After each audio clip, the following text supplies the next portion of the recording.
TVK ಮುಖ್ಯಸ್ಥ Vijay rally ಮಾಡಬೇಕಾದ್ರೆ ಭಾರಿ ಅವಾಂತರ ನಡೆದು ಹೋಗ್ಬಿಟ್ಟಿದೆ. ಇಲ್ಲಿ ಕನ್ಯಾಕುಮಾರಿ ರಸ್ತೆ ಒಂದು ಹೈವೇ ಇತ್ತಲ್ಲ, ಹೈವೇಲಿ ರ್ಯಾಲಿ ಮಾಡ್ಕೊಂಡು ಬರ್ತಿರ್ತಾರೆ. ಇವರ ಗಾಡಿ ಕೂಡ ಇರುತ್ತೆ, ದೊಡ್ಡ ಒಂದು ವಾಹನ ಇರುತ್ತೆ, ಪ್ರಚಾರದ ವಾಹನ. ಅದರ ಮುಂದೆ ಏನು ಮಾಡ್ತಾರೆ, ವಿಜಯ್ ಸೈಕಲಲ್ಲಿ ಜೋರಾಗಿ ರ್ಯಾಲಿ ಬರ್ತಾ ಇರ್ತಾರೆ. ಖುಷಿಯಿಂದ ಬರ್ತಿರ್ತಾರೆ. ಯಾರೋ ಒಬ್ಬ ವ್ಯಕ್ತಿ, ಎಲ್ಲರೂ ಹೂವಿನ ಹಾರ ಹಾಕೋದು ಬೇರೆ, ಹೂವನ್ನು ಎರಚೋದು ಬೇರೆ. ವ್ಯಕ್ತಿ ಏನು ಮಾಡ್ತಾನೆ, ಈ ಹೂವಿನ ಉಂಡೆ ತಂದು ವಿಜಯ್ ಬರ್ತಕ್ಕಂಥ ಹಾದಿಯಲ್ಲಿ ಆ ಹೂವಿನ ಒಂದು ಉಂಡೆ ಚೆಂಡನ್ನು ಏನು ಮಾಡಿಬಿಡ್ತಾನೆ, ಆ ವಿಜಯ್ ಮುಂದೆ ಎಸ್ದುಬಿಡ್ತಾನೆ. ನೋಡಿ ಅಲ್ಲಿ ಎಸ್ದಾಗ ಏನಾಗ್ಬಿಡುತ್ತೆ, ಇದ್ದಕ್ಕಿದ್ದಂಥ ವಿಜಯ್ಗೆ ಅದೊಂಥರ ಬಾಂಬ್ ಥರ ಫೀಲ್ ಆಗಿಬಿಡುತ್ತೆ.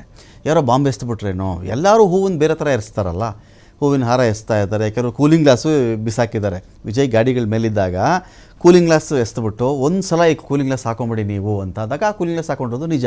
ಆದರೆ ವಿಜಯ್ಗೆ ಯಾವಾಗ ಈ ಥರ ಏನೋ ಉಂಡೆ ಬಿದ್ದುಬಿಡ್ತಲ್ಲ ಇಲ್ಲಿ, ಈಗ ಎಲ್ಲರೂ ಬೇಗವಾಗಿ ಬರ್ತಿರ್ತಾರೆ.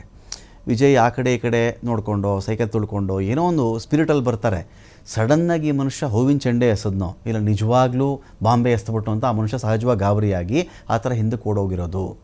ಹಿಂದೆ ಗೊತ್ತಿದೆ, ಇದೇ ಕರೂರಲ್ಲಿ ರ್ಯಾಲಿ ಆದಾಗ ಕಾಲು ತುಳಿತ ಆಗಿ ಜನ ಸತ್ತು ಏನೇನೋ ಒಂದಷ್ಟು ಕೆಟ್ಟ ಹೆಸರು ತರಬೇಕು ಅಂತ ಪ್ಲಾನ್ ಮಾಡ್ಕೊಂಡ್ಬಿಟ್ಟಿದ್ರು.